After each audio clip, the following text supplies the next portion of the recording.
Good morning. Good morning from a sunny and beautiful Washington, D.C. A warm welcome to today's webinar for SSE Alumni, hosted by the Stockholm School of Economics in collaboration with the American Friends of SSE, the SSE Alumni chapter based in the US.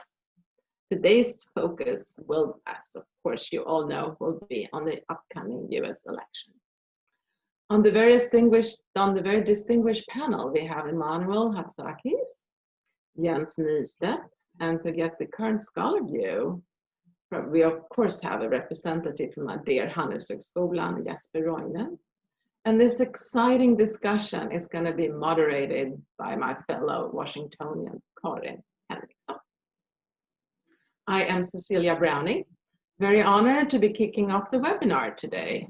A graduate of Handels more than a few years ago, actually a few decades ago. I started in 1981.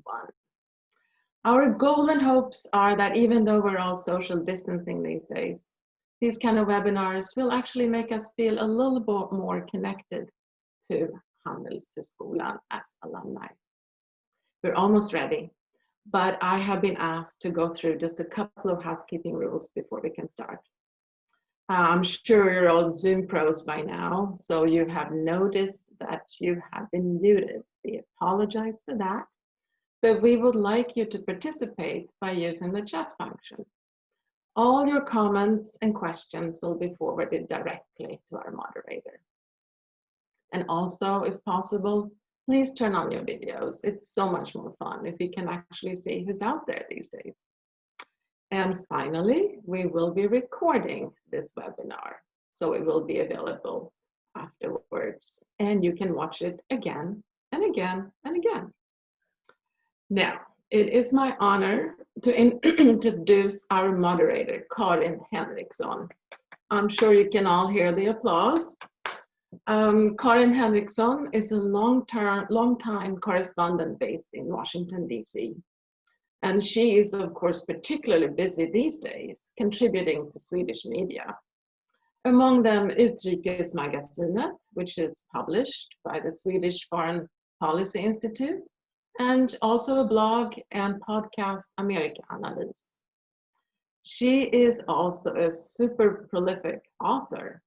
Karin's latest two books in Swedish, of course, are All US Presidents from Washington to Trump, and American Sayings, Bevingade Ord.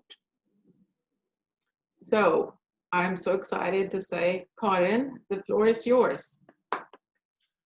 Thank you very much for that kind introduction, as we always say here in America. And I'm glad to see all of you. And since it's 11 o'clock here, I have some Elva Kaffe. And I actually just got back from a quick trip to one of the swing states, Pennsylvania, and I can attest to the fact that there is considerable enthusiasm for President Trump in certain parts of the country. But is it enough? That's one of the questions that this election is going to be about, is, you know, voter participation. And last Real Clear Politics do this kind of poll of polls, and they have former Vice President Joe Biden up by 10%. So this is what we're going to talk about. So we're going to start with asking each one of the panelists to do a brief presentations of themselves. So maybe Manos first. Thank you very much, Karen. Thank you, Cecilia. Thank you, everybody, for inviting me to this panel here. It's a great honor for me to participate in this panel by the Stockholm School of Economics and its Alumni Association. I'm Emmanuel Hatzakis, nickname is Manos Hatzakis. I am the director of the Finance and Financial Engineering graduate programs at the Stevens Institute of Technology in New York. Hoboken, greater New York area. I'm new to this role. I've been here for less than 2 years. Before that, I was a senior investment strategist at the Chief Investment Office of Bank of America. That was the last job of a 20-year career in Wall Street. I have a PhD from Wharton, and I'm more connected to the Stockholm School of Economics for a long time, through the Alumni Association, and thank you. Happy to be here.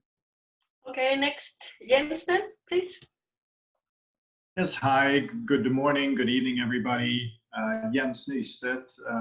I'm a senior portfolio manager at the Global Macro Hedge Fund in New York City and London. We invest all over the world, so clearly this has major implications for what we are going to do. My connection with Handels is I graduated from Handels. I also did my PhD at Handels. And I would say it's scary to know that friends of mine, their children are now attending Handels. So it's amazing how time flies. So I'm looking forward for this discussion, and thank you very much for the invitation. Okay, next, Jesper, please. I'd like to take a picture. Yeah, thanks. Thanks for the invitation to this great event. I'm slightly nervous since you are all US experts or experts on the United States. I'm not. If anything, I'm an expert on economics and political economy, and in particular inequality, which is my big research topic. Otherwise, I teach at Handels. I'm adjunct professor at the economics department here, adjunct because I'm also at a research institute at the school. So I work at Stockholm Institute of Transition Economics. So I know a thing or two about Russia as well, which may be important for US elections in some cases. But no, I'm looking very much forward to this. So thanks a lot again for the invitation. All right, thank you very much. And I'm sure you saw the topics in the invitation, and then we've gotten some very nice and good questions from all of you. But I'll just run through them really quickly. So that we're going to talk about the polarization of politics, identity politics, social media, etc. We're going to talk about the changing constituencies and the supporter base, pro-rich, anti-corporate politics, etc.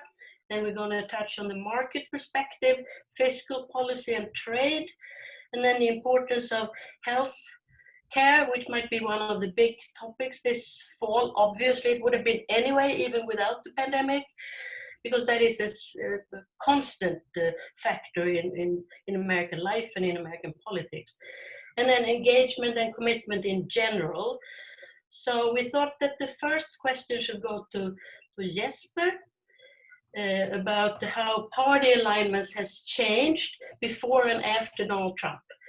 The old left-right scale, it may not function, may not be as adequate anymore, and identity politics may be overshadowing certain important issues. So could you please elaborate a little bit on that, please? Yeah, I mean, it's a huge question, right? It's about what's happening to politics in all Western democracies, I guess, in a way. But I think there's I want to sort of stick to some things which I think are misunderstandings about this and how it relates back to the sort of old left, right, rich, poor, small government, big government, however you want to see it. All these unidimensional views of politics, right? So over the recent past in my world, that's like the past 20, 30 years or so, things have developed in such a way that increasingly we've started to think about additional dimensions of politics. So you all know the Galton dimensions of politics, right? And so some people have, I think, incorrectly stated that this means that inequality is not a driving force in what we see in politics.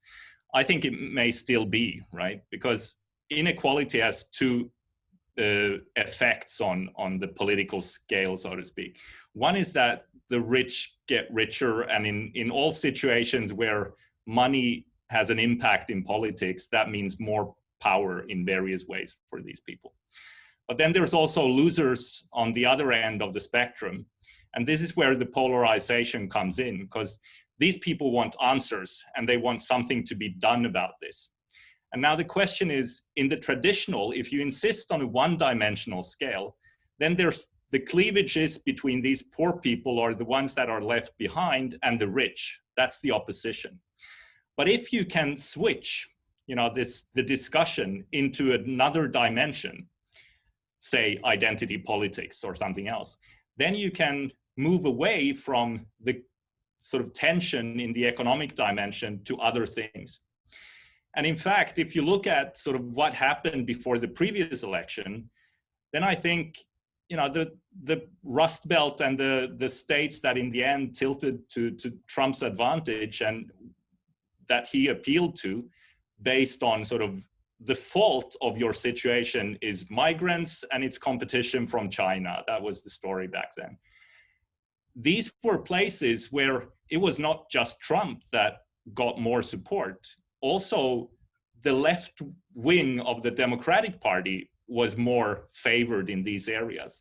So the same underlying, that's my point, the same underlying inequality can, depending on what cause you see for this, can lead to a polarization where people want to focus on different reasons for what it is that we're seeing. So okay, yeah, you done? No, so just this of course then means that this is why social media and the polarized news media become so important, because this is where people get their ideas of, you know, what is happening, who's at fault, who should we blame, and this I think is why we need to focus more on that from the research side to understand what's going on. Right? So that's. All right, that sounds very interesting, and I guess that the outcome November 3rd will maybe get this upside down again, maybe. But any other comments from our esteemed panelists here on this topic? I would like to add to what Jesper is saying, that there's research that shows that for the last couple of decades, since China entered the world stage, became part of the World Trade Organization, there has been a loss of manufacturing jobs and in certain places of the United States. And I think we can also say the same about Europe. A lot of manufacturing has transitioned to lower cost locations like China, Southeast Asia, and other places. Manufacturing jobs have been lost. On the other hand, service jobs have increased. So it's like, I don't see a clear-cut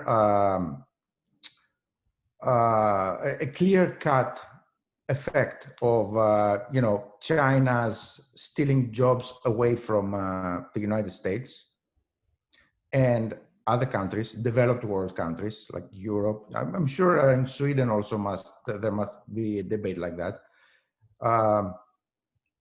Because yes, you may be losing manufacturing jobs, but you may be gaining jobs in other higher, perhaps service jobs, but also some jobs in the higher end spectrum of services. So I think the message is political and sometimes may contradict what the reality is.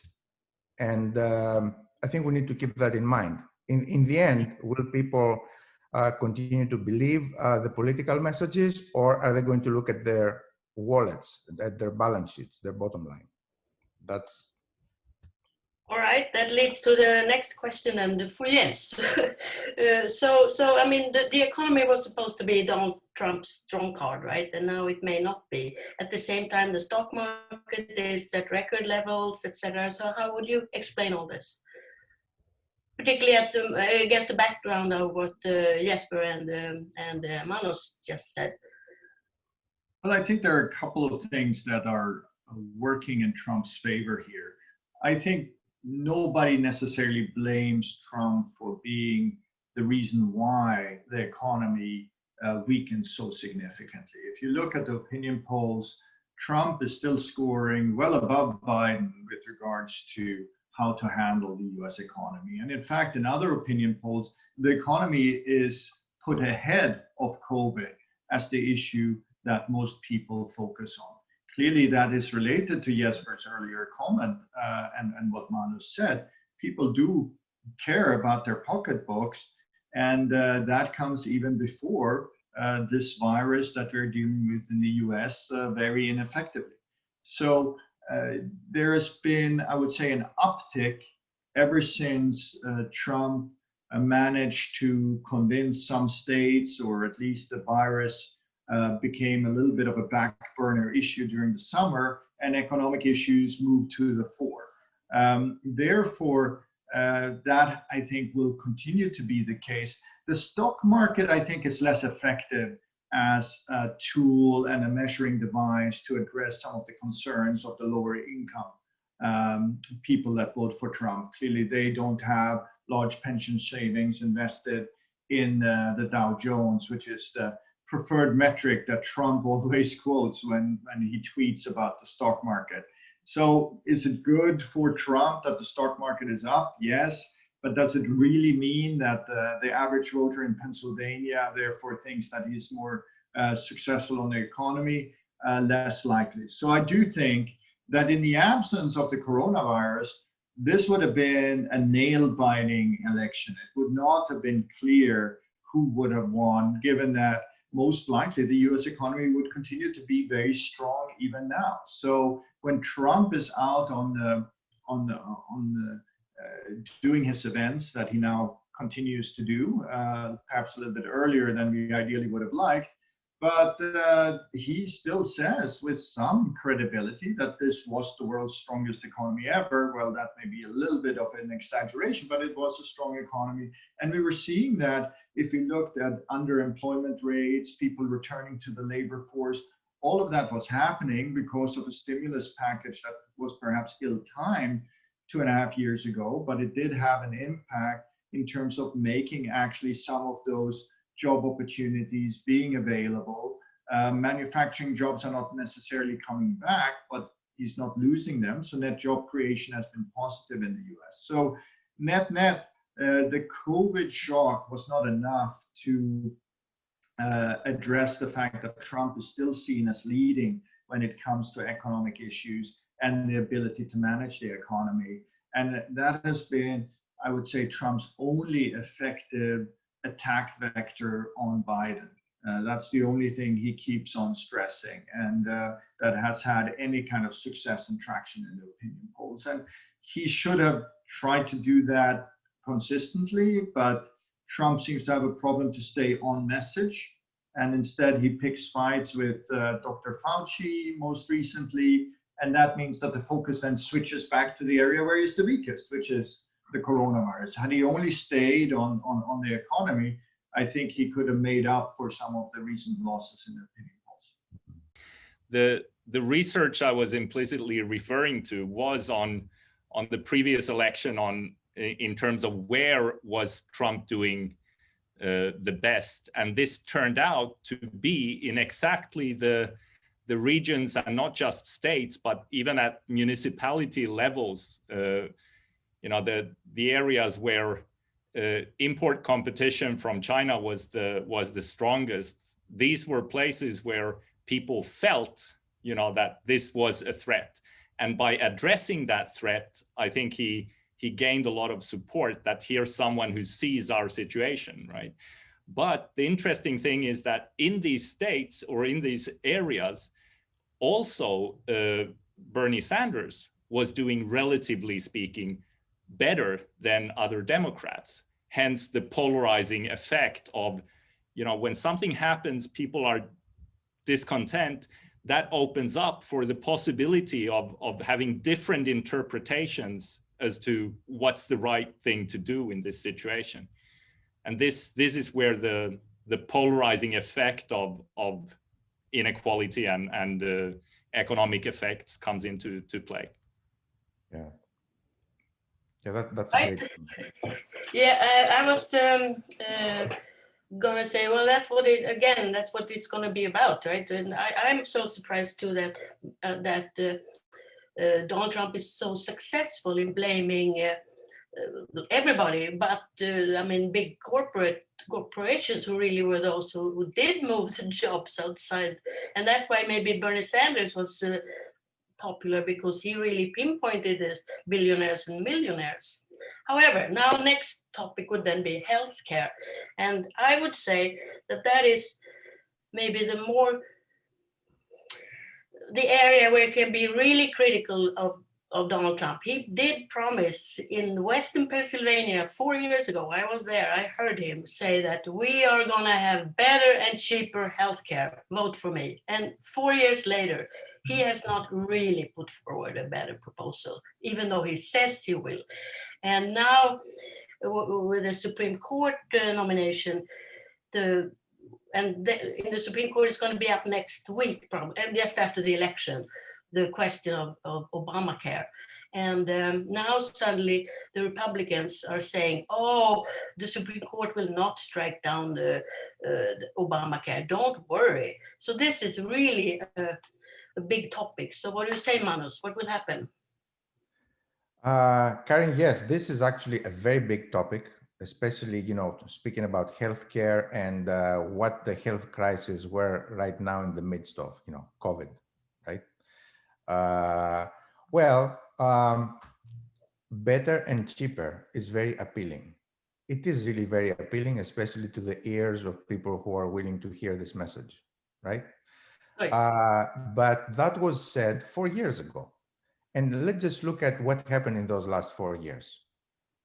I mean, I was watching this punch by punch because I had to write about it to explain it to my firm's clients. And I can tell you that it was a struggle to do anything, to take any legislative action on this thing. And in the end, all that they could do with a unified government, like a red wave, was to just repeal the individual mandate penalty that was created by Obamacare, right?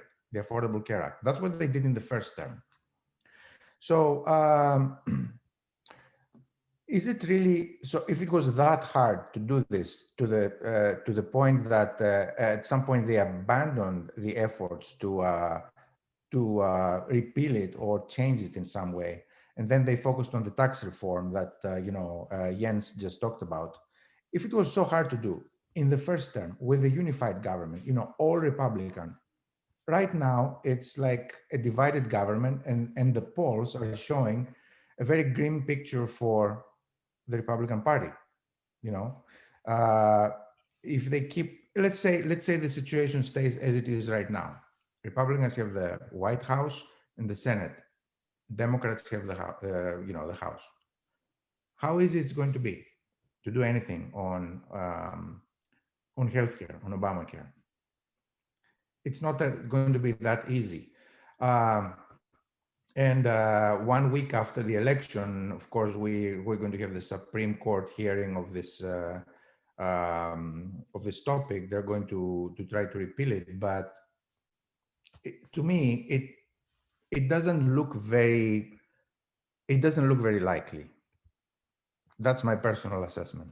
No. I mean, I guess we'll get back to this, the power structure eventually. But could I just ask Jens a little bit about something? It's almost like the big elephant in the room. I mean, these gigantic deficits and the national debt. How will this affect politics the next few years, regardless who the president is?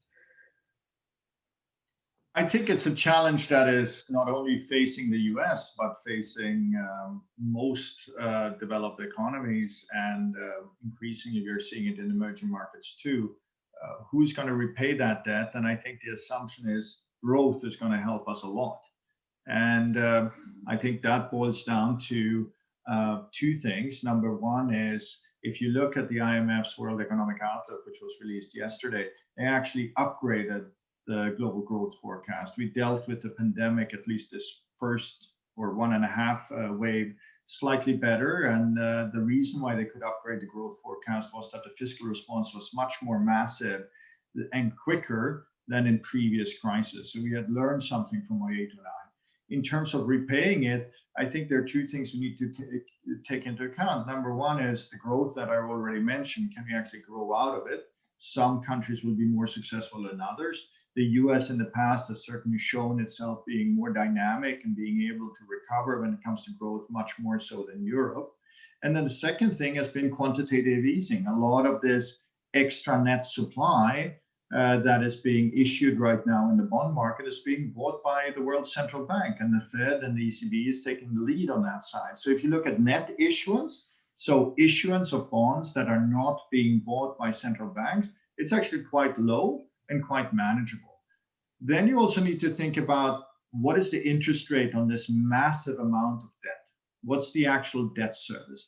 And that is also quite low because interest rates are near zero or negative if you look at other countries. So the problem is, if we get into a world where growth is successful, but inflation comes back, so that central banks have to actually increase interest rates, and now suddenly you have to pay interest on this massive debt load, that's where you can see actually much more of debt problems, probably not so much in the main countries, but certainly around the periphery of Europe.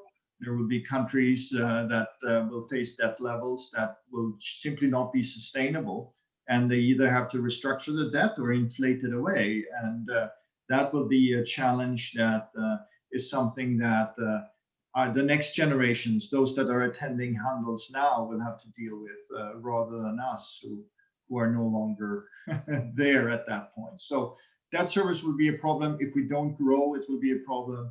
And unfortunately, how are you going to grow unless you're willing to do structural reforms, which will create winners and losers? And the losers that were voting for Trump will lose again. That will be part of the solution of addressing this giant debt problem, unless you find a way to retrain them, re-educate them. And that is a challenge in the US. Not to add that some of the biggest health challenges are found in that category too. 72% of the US population is either obese and overweight. So there is a real structural problem with growth. And if we need to address that, it's hard to see how you're going to do that without the people that vote for Trump today being worse off 4 years from now than they are even today. Okay, Jesper, do you have a comment? It sounds like inflation, no? No, so I just want to agree with Jens on this point that I think it's a very basic point, but you know, when thinking about, is it good to spend money in a time like this? Well, all debt should be judged against you know, what the actual growth effect of this is in the longer run. It's if you save money, I mean, this is the old issue that if you save money and you stall the economy, or you know, people don't demand anything, then the economy shrinks also. So even a sort of zero change of your debt will be larger in relation to your economy than a slightly higher nominal debt if that creates growth in the economy. So that's of course the big issue here. Do you spend the money in such a way that it actually creates growth here? And if you do, then I think it's money well spent. But in coming back to what the current administration has done in the US, I'm slightly surprised that they couldn't get their act together sort of on agreeing on a new package. I think the first one was pretty unanimously agreed upon that it was successful. But then, yeah, it's a detail, but I'm somewhat surprised at the inability to govern in that respect. Well, it was politics as usual. It was power play, right? I mean, none of them wanted to give the other a victory, particularly not before the election. But I mean, it also plays into what I think Jesper touched on in the beginning, the changing of the parties. I mean, the last few years, the Republicans under Trump have been willing to spend a lot of money. So if Trump loses, that'll be a factor for the next, for the future of the party. And also, anyway, so Manos, what's your comment here? The comment is, we're talking about inflation, and we're talking about, I hope I'm still on topic, right? I'm just responding to, you know, Jesper and Jens's comments. So clearly, all those actions by the central banks are inflationary down the road, right? We are not seeing much of an inflationary pressure right now, but you know, sure enough, we're going to see it with all this debt, and you know, down the road, all this liquidity in the market will have to produce some inflation. I think I've been expecting this for several years now, inflation. I wasn't there during the Second World War when we also had a massive surge in borrowing so that, you know, the United States can fight the war and win it. And they did what, how do you control inflation? How do you control rates from going, you know, because if rates go out of control, then how are you going to service all this debt? So they did this thing that we now call financial repression, okay? So they kept short-term rates low, and they also kept the long-term rates low by, you know, buying and trading the long-term government bonds. And so many people are arguing here that we really need to look at the real rate. That is the nominal rate minus inflation. And that's what we need to control, which is hard. The question is, I'm going back to, it is hard because it's unobservable. I mean, the real rate. So the question is right now, in my mind, I'm going to go back to our beloved Knut Wicksell, you know, the famous economist, who introduced the R star, the neutral rate of interest. Where is the neutral rate of interest right now? Where is it? Do we know where is it? I mean, I think I'll welcome Jens's and Jesper's comments on this, because I have the feeling that the neutral rate of interest is negative right now. I feel that it is negative, but I may be wrong, meaning that the neutral rate of interest is neutral, neither accommodative nor restrictive. That means if we keep it at that level, growth will be as it is. It won't increase and won't decrease. I'm sorry, I went into a long monologue here, but I welcome your comments on this. Okay, well, I have not been a student at the Stockholm School of Economics, so I wouldn't have any smart, but I've been writing articles about these things. But anyway, you had some, I mean, back to Manos, you had some more nerdy topics before when we planned this session. You talked about various types of assets and so on. So where would you put your money today in terms of investing? Or losing? Yes.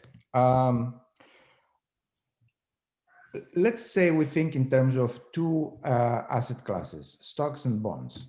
We can introduce others later, like real estate, but let's say those that we can buy and sell easily.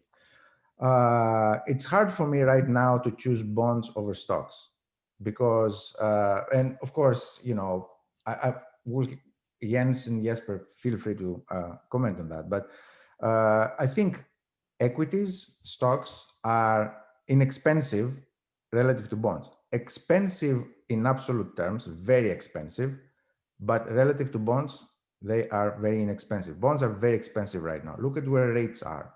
Rates are very low, right? Rates are at zero.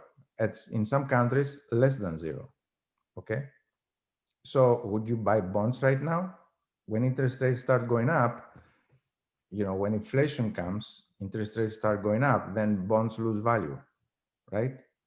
Very expensive. So equities I would invest in stocks right now. I will keep investing in stocks. I would have been more confident and with a higher conviction investing in stocks if I knew that Republicans are going to stay in government. You know why? Because they introduced this tax reform, this fiscal stimulus package that Jens talked about, which means corporate taxes are now at 21%. If the Democrats take power, then almost certainly this 21% corporate tax rate will go up to 28%. That means corporate earnings are going to take a substantial hit. And that's not good for the prices of stocks. So still a good investment in my opinion, but not as good as, you know, with the other outcome. But some people are saying that that Wall Street is really counting on Joe Biden winning. So that's like a fact already.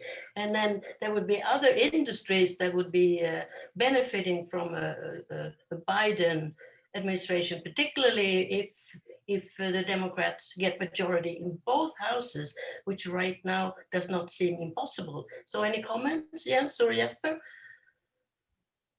Maybe starting off with, you're absolutely right that one of the big fears of the market, if you go back to the beginning of this year, was if Democrats took both the lower house and the Senate and the presidency, especially if it would be by a candidate that was more to the left. So Elizabeth Warren or Bernie Sanders. Back then, the Democrats winning was seen as a market negative.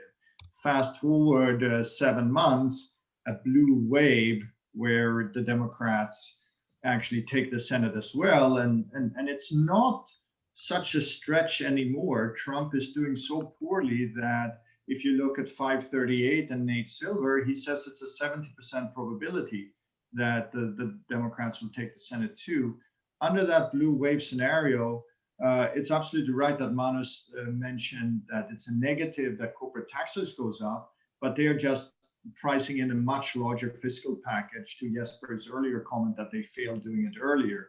I mean, Biden is talking about a $7 trillion fiscal package. Maybe he gets half of that done, but it's still a very significant boost to the US economy. It's a big boost for the global economy. And I think that's why the market now sees a Biden sweep positive for global growth, for a synchronized global recovery.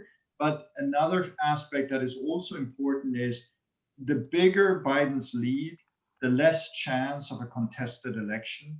And therefore, the lower the chance that we're going to be in January still wondering who won the elections, and therefore Trump being out there using the Supreme Court, using different tactics to hold on to power, like a banana republic that we typically invest in. So a lot is at stake, and I think that that's what you're seeing here. It's not so much the market trying to pick Biden versus Trump, and one is better than the other. It's trying to really get away from the tail risk that we simply don't have a winner and months go by where we don't know. And that would be a really dramatic negative scenario for the markets, in my view, right now. Okay, well, I if I could just add, and I think that maybe people in general maybe want some stability overall, and they may believe that Joe Biden would appoint the same type of people that previous presidents have, more qualified, etc. So, Jesper, comment? No, I mean, being at a business school, I'm surprisingly illiterate in any judgment on what goes on in the stock market or bond market. But so I have nothing to add to Jens's and Manos's comments before. What I do find interesting though is what Jens mentioned last, which I think also in terms of, if I listen now to some of especially Trump's points about how he views a sort of uncertain decision or uncertain election result, I should say, on the 3rd, I think it's very worrying that he spends relatively much time on putting out these messages about uncertainty surrounding that. I think that's that should, especially given what Jens says about, you know, what the worst case scenario from a market perspective is. I think that's really problematic, and I think that's problematic not just from a market perspective, but I think this is really, from a democracy perspective, I mean, pretty terrible type of discussion to have. I mean, that he's even contemplating, you know, challenging a result like that. So he likes to create chaos, right? Yeah, yeah. No, but I think Manos had an extra little comment. Said something about the tariffs, the trade war. Yes, thank you, Karen. Yes. So in my previous comment, I forgot to say that, you know, under Biden, we would expect to have a relative calm in global trade, right? And so tariffs that went up under Trump, you know, would be rolled back. We have lower tariffs. That means better for the global economy. Everybody will benefit. The pie will grow, and that would benefit stocks. Plus, what Jesper said, you know, all this uncertainty created by the trade war. Remember, I was there and I watching punch by punch with every comment, every tweet, how stocks were reacting to the comments. And uncertainty, as Jesper said, uncertainty kills the sentiment, kills the appetite of people to take risks. And so when we return, hopefully, to an environment of relative calm, it will be a better environment for investors, and they would be willing to take, you know, positions in risk assets like equities, for example. And I think that would be a big factor. Okay. And then a lot of you who are participating sent in questions beforehand, and a lot of them were about social media and the news cycles and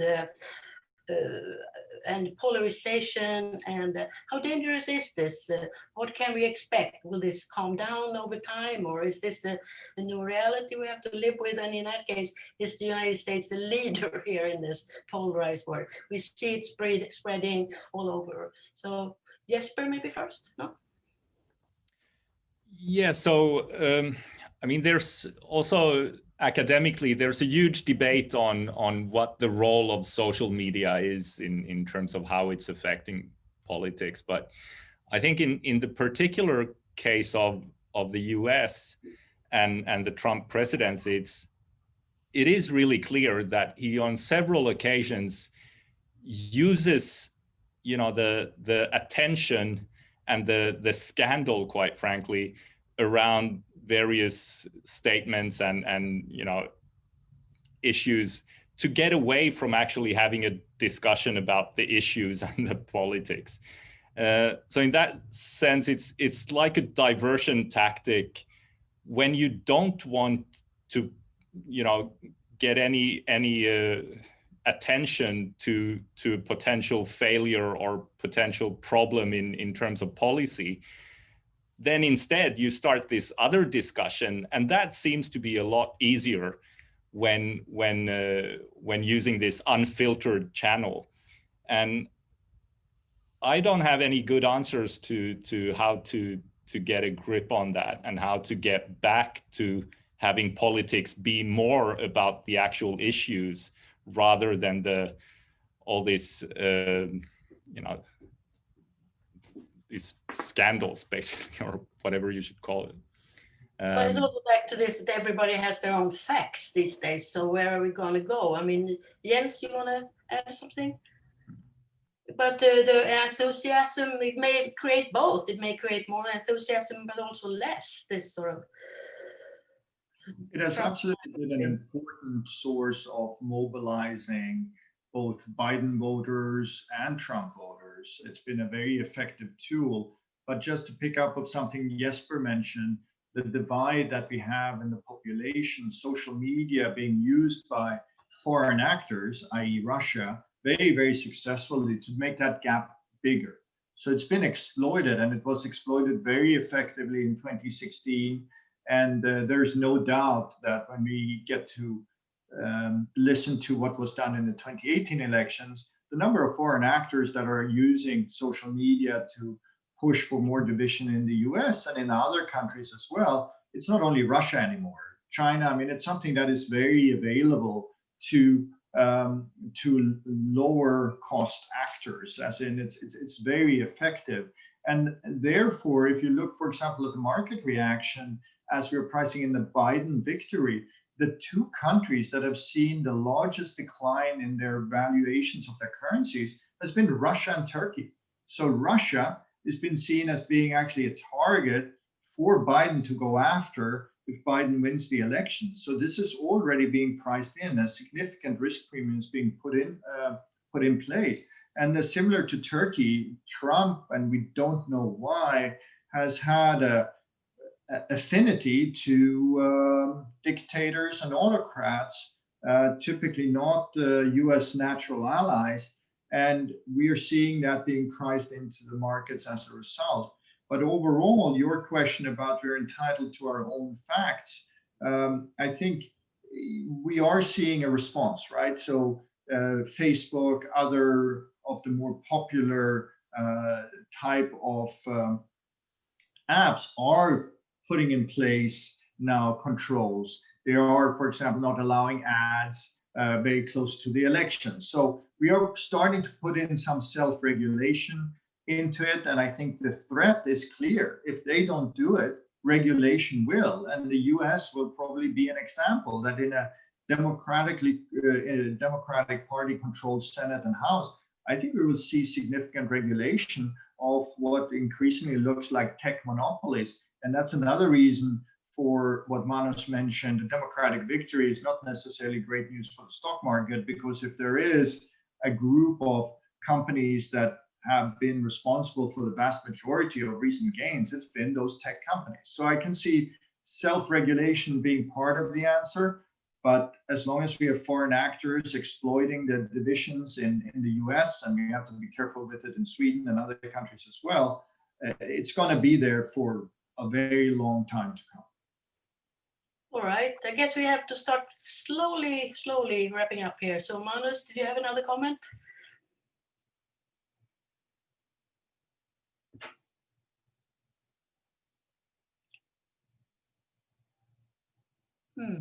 Can't hear you. I'm sorry, I was muted. I'd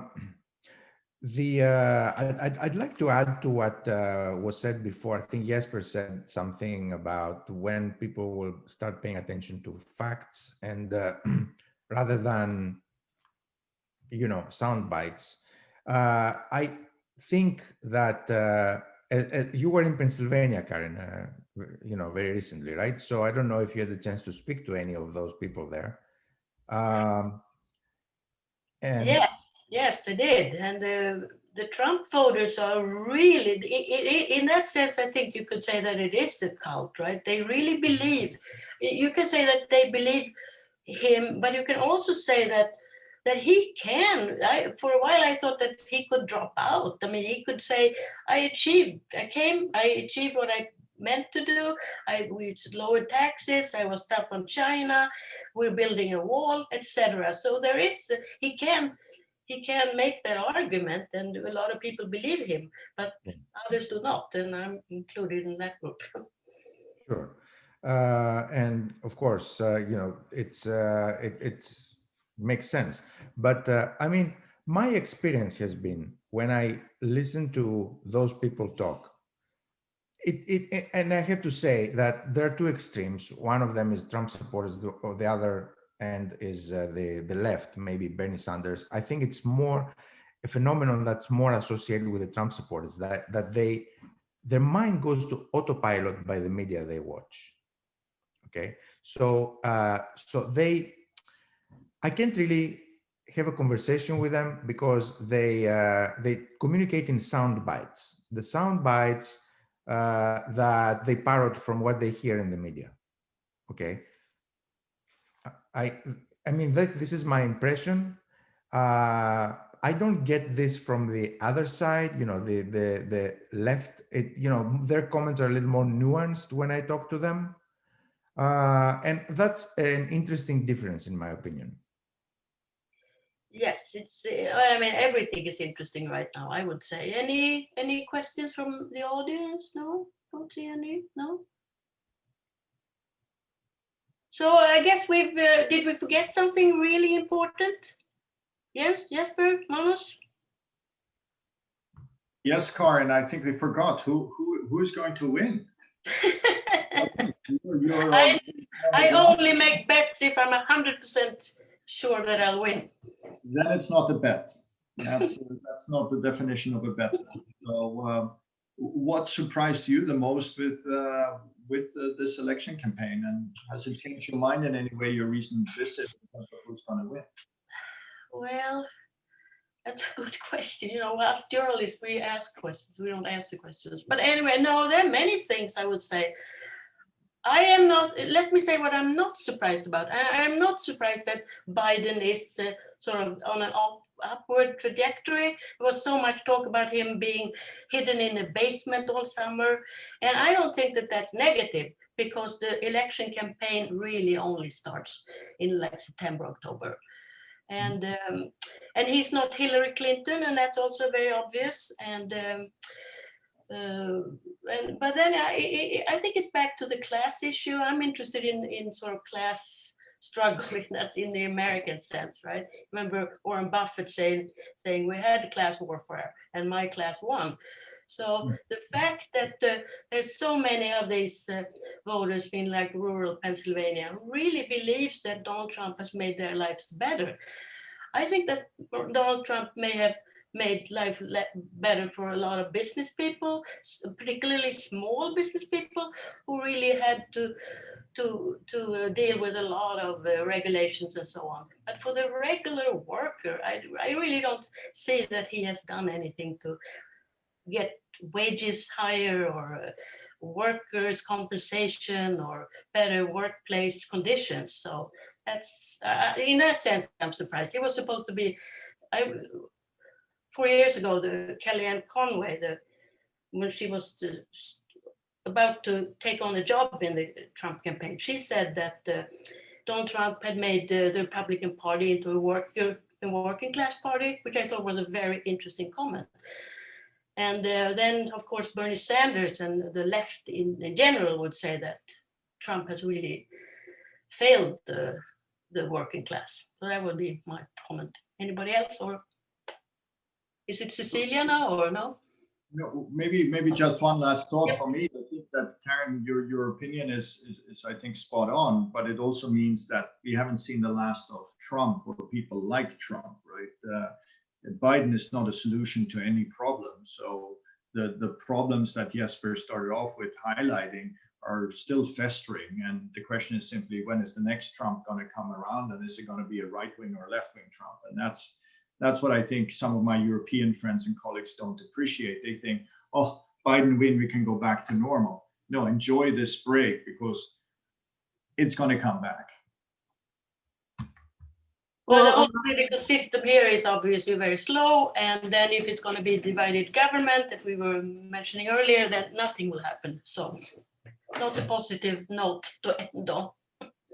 A wonderful note to end on. Thank you so much for a very insightful seminar. And I just want to thank you to Emmanuel, Jens, Jesper, and Karin for a very interesting hour. And a huge thank you to Elin and Anna also for organizing and all the technical help. And our hopes are that you as alumni indeed feel a little more connected to Handels. Anna is going to conclude this seminar with some information on upcoming seminars. But before we end, I'd like to thank everyone who participated for taking time out of your busy day to Zoom with us. And we look forward to seeing you soon again. I am Cecilia Browning. And from the entire board of the American Friends of SSE, the SSE chapter, alumni chapter in the US, we wish you a wonderful rest of the day. Stay safe and stay well. And I have a little extra comment for those of you who are US citizens, go out and vote. And now over to you, Anna. Thank you, Cecilia. Thank you to our lovely panel for a very interesting discussion. You kept me interested the whole segment, and I'm also looking forward to seeing how this election turns out. But I'd also like to tell you about our next upcoming webinar. So our next SSE alumni event is going to be on November 9th. It's going to be with Jonas Colliander, assistant professor at the Center for Retailing. And he's going to talk about how consumer behavior shifted during the COVID-19 crisis and how companies can harness the opportunities resulting from crisis. So if you think that sounds interesting, visit the website. We'll also get a link together with the evaluation survey that we're going to send out to you after this event. And we would so much appreciate if you fill it out. We'd love to hear all your comments. So please get back to us, and looking forward to seeing you at the next event. Thank you. Bye.